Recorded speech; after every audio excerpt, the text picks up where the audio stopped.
You, John Fitzgerald Kennedy, do solemnly swear I, John Fitzgerald Kennedy, do solemnly swear that you will faithfully execute the office of President of the United States that I will faithfully execute the office of President of the United States and will, to the best of your ability, and will, to the best of my ability, preserve, protect, and defend the Constitution of the United States. preserve, protect, and defend the Constitution of the United States. So help you God.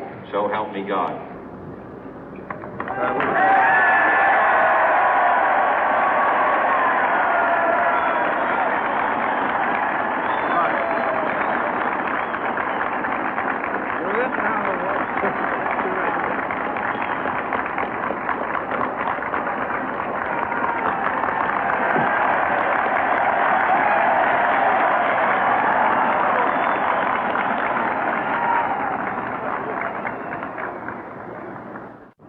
Vice President Johnson, Mr. Speaker, Mr. Chief Justice, President Eisenhower, Vice President Nixon, President Truman, Reverend clergy, fellow citizens. We observe today not a victory of party, but a celebration of freedom, symbolizing an end as well as a beginning, signifying renewal as well as change. For I have sworn before you and Almighty God the same solemn oath our forebears prescribed nearly a century and 3/4 ago. The world is very different now, for man holds in his mortal hands the power to abolish all forms of human poverty and all forms of human life. And yet the same revolutionary beliefs for which our forebears fought are still at issue around the globe. The belief that the rights of man come not from the generosity of the state, but from the hand of God. We dare not forget today that we are the heirs of that first revolution.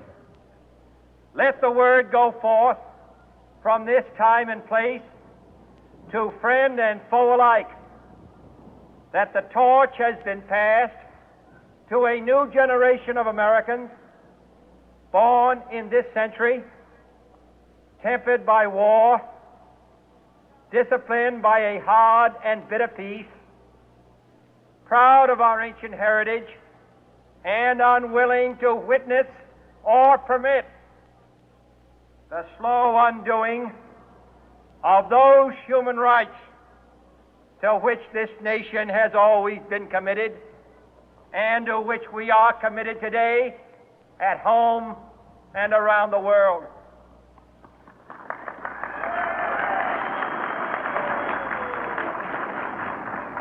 Let every nation know, whether it wishes us well or ill, that we shall pay any price, bear any burden, meet any hardship, support any friend, oppose any foe to assure the survival and the success of liberty.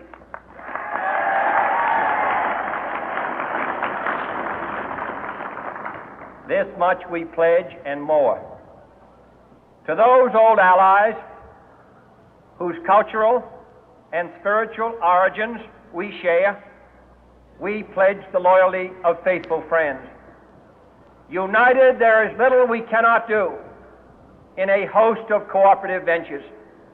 Divided, there is little we can do, for we dare not meet a powerful challenge at odds and split asunder. To those new states whom we welcome to the ranks of the free, we pledge our word that one form of colonial control shall not have passed away, merely to be replaced by a far more iron tyranny. We shall not always expect to find them supporting our view, but we shall always hope to find them strongly supporting their own freedom, and to remember that in the past, those who foolishly sought power by riding the back of the tiger ended up inside.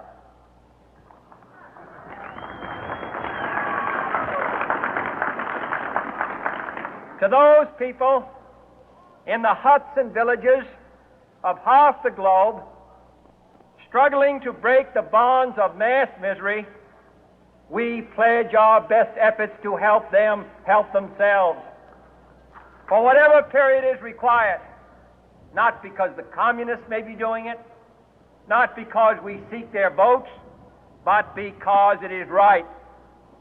If a free society cannot help the many who are poor, it cannot save the few who are rich.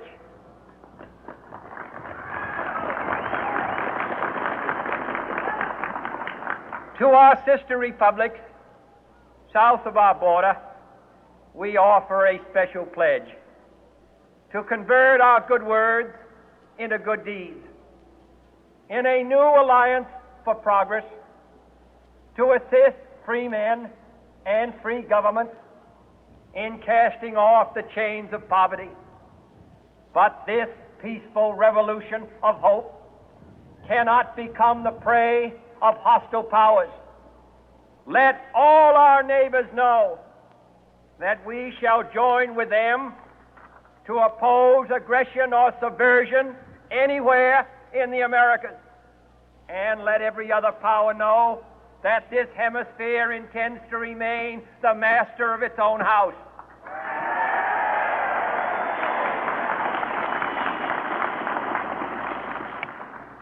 To that World Assembly of Sovereign States, the United Nations, our last best hope, in an age where the instruments of war have far outpaced the instruments of peace, we renew our pledge of support to prevent it from becoming merely a forum for invective, to strengthen its shield of the new and the weak, and to enlarge the area in which its writ may run.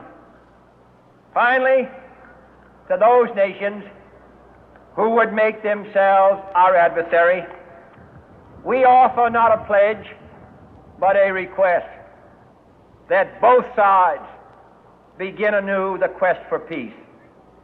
Before the dark powers of destruction, unleashed by science, engulf all humanity in planned or accidental self-destruction, we dare not tempt them with weakness, for only when our arms are sufficient beyond doubt can we be certain beyond doubt that they will never be employed. But neither can two great and powerful groups of nations take comfort from our present course, both sides overburdened by the cost of modern weapons, both rightly alarmed by the steady spread of the deadly atom, yet both racing to alter that uncertain balance of terror that stays the hand of mankind's final war.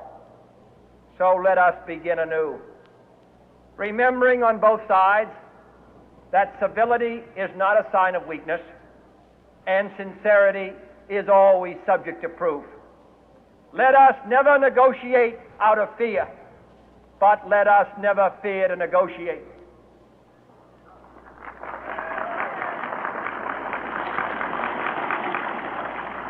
Let both sides explore what problems unite us, instead of belaboring those problems which divide us.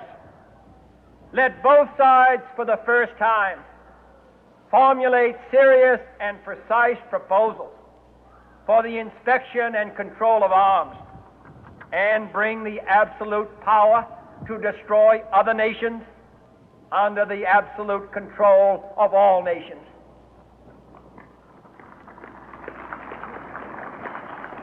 Let both sides seek to invoke the wonders of science instead of its terrors. Together, let us explore the stars, conquer the deserts, eradicate disease, tap the ocean depth, and encourage the arts and commerce. Let both sides unite to heed in all corners of the earth the command of Isaiah to undo the heavy burden and let the oppressed go free. And if a beachhead of cooperation may push back the jungle of suspicion, let both sides join in creating a new endeavor, not a new balance of power, but a new world of law, where the strong are just and the weak secure and the peace preserved.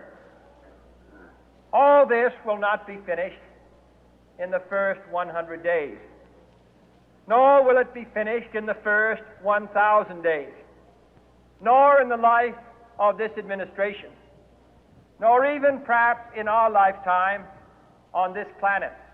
But let us begin.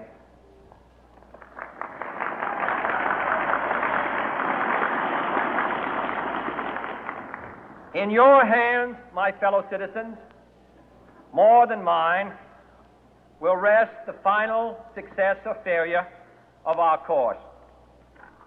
Since this country was founded, each generation of Americans has been summoned to give testimony to its national loyalty. The graves of young Americans who answered the call to service surround the globe. Now the trumpet summons us again, not as a call to bear arms, though arms we need, not as a call to battle, though in battle we are, but a call to bear the burden of a long twilight struggle, year in and year out, rejoicing in hope, patient in tribulation, a struggle against the common enemies of man, tyranny, poverty, disease, and war itself. Can we forge against these enemies a grand and global alliance, north and south, east and west, that can assure a more fruitful life for all mankind? Will you join in that historic effort?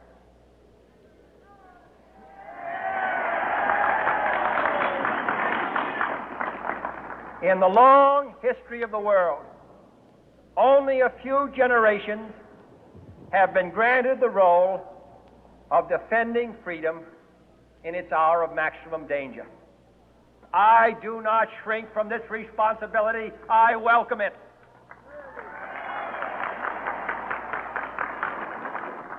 I do not believe that any of us would exchange places with any other people or any other generation.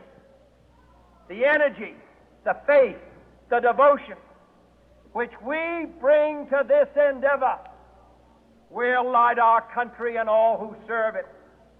And the glow from that fire can truly light the world. And so, my fellow Americans, ask not what your country can do for you, ask what you can do for your country.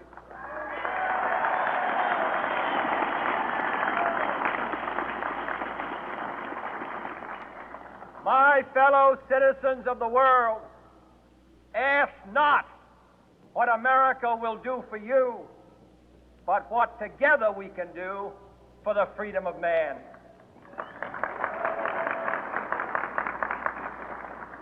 Finally, whether you are citizens of America or citizens of the world, ask of us here the same high standards of strength and sacrifice which we ask of you. With a good conscience, our only sure reward, with history the final judge of our deeds, let us go forth to lead the land we love, asking His blessing and His help, but knowing that here on earth, God's work must truly be our own.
you.